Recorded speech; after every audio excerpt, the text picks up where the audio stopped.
Please get ready for a dictation of exercise number 24. It is a legal passage from Progressive Magazine of August 2022. 5 seconds.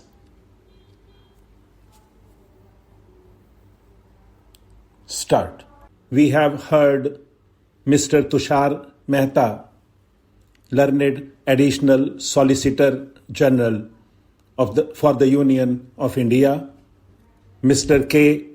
Radhakrishnan, learned Senior Counsel, appearing in interlocutory application number 94 of 2018 in writ petition number 76 of 2016, Mr. Mahesh Jethmalani, learned Senior Counsel, appearing in interlocutory application number 91 in writ petition number 76 of 2016, and Mr. Somaya Chakrabarti, learned Senior Counsel, appearing in interlocutory application number 94 of 2018 in writ petition number 76 of 2016.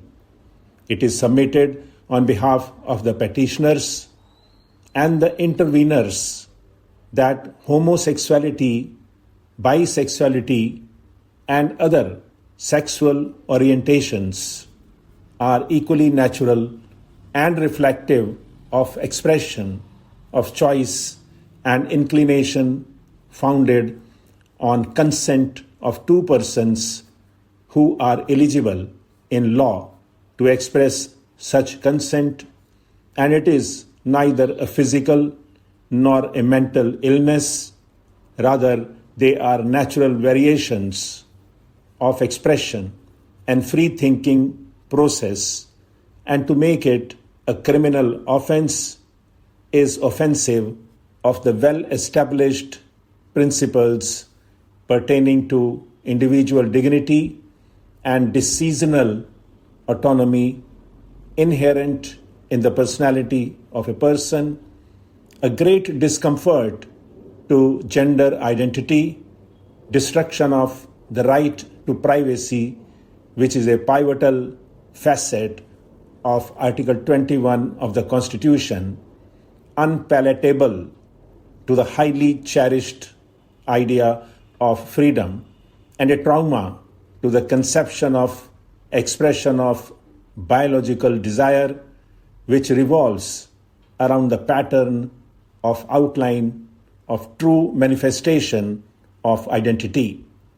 That apart, the phrase order of nature is limited to the proactive concept, procreative concept that may have been conceived as natural by a systemic conservative approach, and such limitations do not really take note of inborn traits or developed orientations, or for that matter, consensual acts which relate to responses to series of free exercise of assertions of one's bodily autonomy. It is further argued that their growth of personality, relation building, endeavor to enter into a live-in relationship or to form an association with a sense of commonality have become a mirage, and the essential desires are crippled. It is urged that the American Psychological Association has opined that sexual orientation is a natural condition and attraction towards the same sex or opposite sex are both naturally equal, the only difference being that the same sex attraction arises in far lesser numbers. This has been concluded in some of the research reports by various research organizations as such.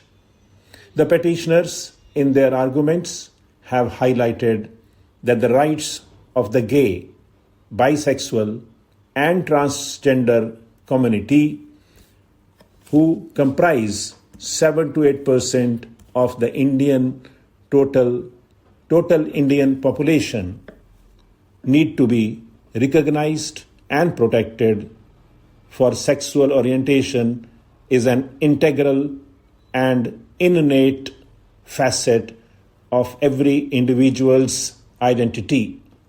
A person belonging to the said community does not become an alien to the concept of individual, and his individualism cannot be viewed with a stigma. The impact of sexual orientation on an individual's life is not limited to their intimate lives, but also impacts their family, professional, social, and educational life.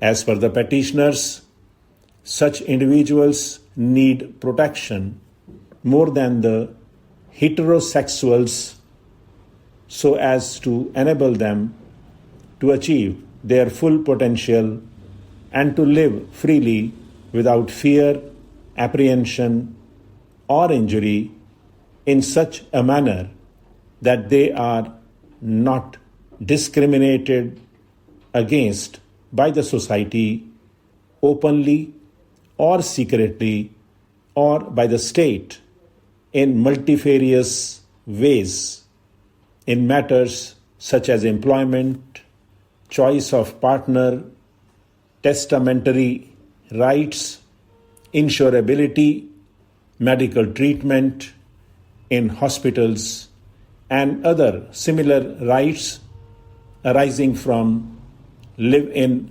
relationships, which, after the decision in Indira Sarma versus VKV Sarma, is recognized even by the Protection of Women from Domestic Violence Act 2005 for various kinds of live-in relationships.